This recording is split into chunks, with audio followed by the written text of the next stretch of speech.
નમસ્કાર દર્શક મિત્રો, નમો ટીવી ઇન્ડિયા ન્યૂઝ ચેનલમાં આપનું સ્વાગત છે।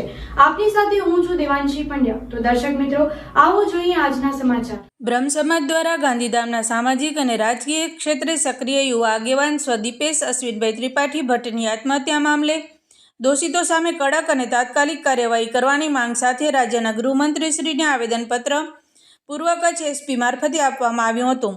समस्त ब्रह्म समाज पूर्व विभागना प्रमुख श्री हिरेनभाई खांडेका तथा पश्चिम विभागना प्रमुख श्री दीपेशभाई जोशी द्वारा संयुक्त रीते पूर्व कच्छ एसपी कचेरी खाते आपवामां आव्युं हतुं।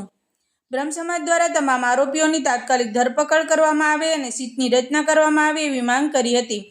आ प्रसंगे समस्त ब्रह्म समाज कच्छ जिल्ला पूर्व अने पश्चिमना तमाम होद्देदारो, ब्रह्म समाज कच्छना तालुकाना प्रमुखो तथा तेमनी कारोबारी, महिला मंडल कच्छना प्रमुख तथा तेमनी कारोबारी, विविध समवायना होद्देदारो, ब्रह्म समाजना विविध मंडळो तथा कच्छभરના વિવિધ વિસ્તારોમાંથી બ્રહ્મ સમાજના અગ્રણીઓ મોટી સંખ્યામાં હાજર રહ્યા હતા। અગાઉની જે રજૂઆત હતી એમાં સમાજના કેટલાક મુખ્ય આગેવાનોએ મૌખિક રજૂઆત કરી હતી।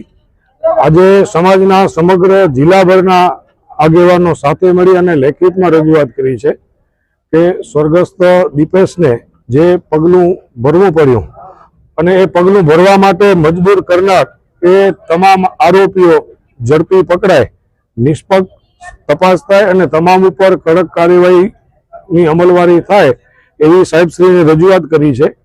અગાઉ સાહેબશ્રીએ કીધું હતું 4-5 દિવસનો સમય આપો, અમે પોલીસને હંમેશા કોઓપરેટ કરતા રહ્યા છીએ।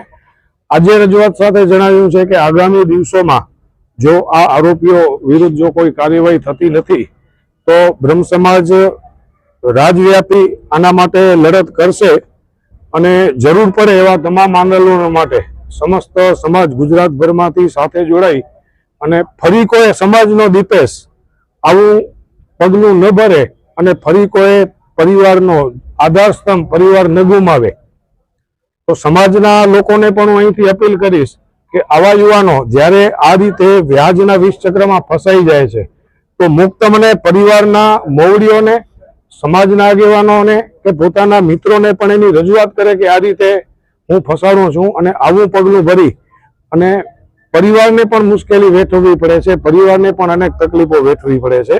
આ સાથે પ્રશાસનને પણ રજૂઆત છે કે કચ્છની અંદર છેલ્લા કેટલાક સમયથી આપણે જોઈ રહ્યા છીએ કે આ વ્યાજનું વિષ ચક્ર ખૂબ જ વ્યાપક પ્રમાણમાં અને બ્રહ્મ સમાજ નહીં પણ અન્ય સમાજના પણ ઘણા યુવાનોએ પોતાની જીવાદોરી ટૂંકાવી છે।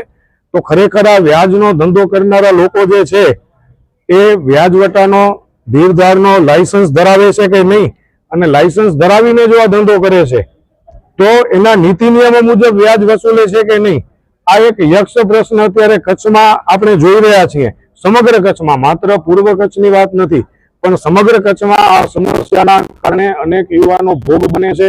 પોતાની અને વડીલોની જે અમૂલ્ય મિલકત હોય છે એ પણ એને ગુમાવવી પડે છે।